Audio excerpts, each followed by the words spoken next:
ایک انٹرویو میں قادیانیوں سے نکاح کی شرعی حیثیت پر آپ سے سوال کیا گیا. آپ نے فرمایا کہ اہل کتاب کی عورتوں سے نکاح جائز ہے. قادیانی تو اہل کتاب سے بہتر ہیں، جس کا مطلب یہ ہوا کہ اہل کتاب سے بہتر کے ساتھ نکاح ہو سکتا ہے.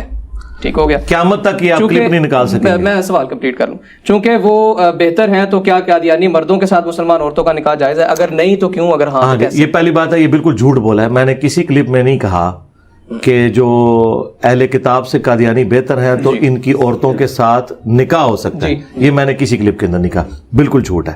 یہ دو میرے مختلف کلپ اٹھا کے انہوں نے خود رزلٹ نکالا ہے کرالری بنا کے. میں نے کہیں نہیں کہا کہ اہل کتاب سے قادیانی بہتر ہیں.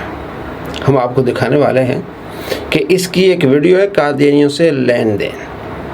اس میں اس نے واضح کہا ہے اور اس نے یہ جھوٹ بولا ہے کہ میرا کلپ کٹا ہے اور دو کلپوں کو ایک کیا گیا، حالانکہ ایسی کوئی بات نہیں ہے. قادیانیوں سے لین دین. اب ان کا سٹیٹس آج کے جو بائی برتھ قادیانی ہیں، کیا وہ مرتد ہیں یا کافروں کی اولاد ہے؟ وہ تو پھر کافروں کی اولاد ہے. میں آپ کو سٹیپ بائی لے کے آ رہا ہوں. لہٰذا آج کے قادیانی کیا ہوئے؟ کافر. یہ تو ڈکلیئر ہوا، مرتد والی کیٹیگری سے تو باہر نکلا ہے. اب کافر ہیں تو کون سے کافر ہیں؟ کیا وہ اہل کتاب کافر ہیں یا بت پرست کافر ہیں؟ بت پرست تو نہیں ہے. اچھا، اب اہل کتاب پہ آ جائیں.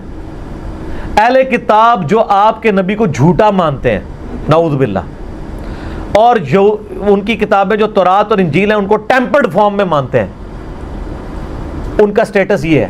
ان کی عورتوں کے ساتھ نکاح، ان کا ذبیحہ بھی حلال ہے. اب ذرا قادیانیوں کی طرف آ جائیں.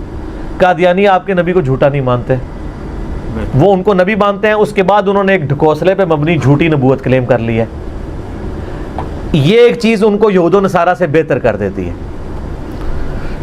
قادیانی قرآن کو مانتے ہیں.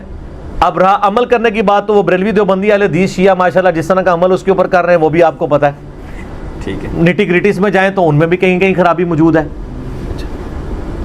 جبکہ یہود و نصارہ قرآن کو سرے سے اللہ کی کتاب ہی نہیں مانتے.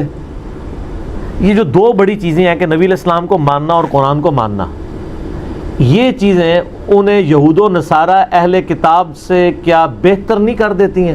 اس میں کوئی بیچ میں کٹنگ نہیں ہے.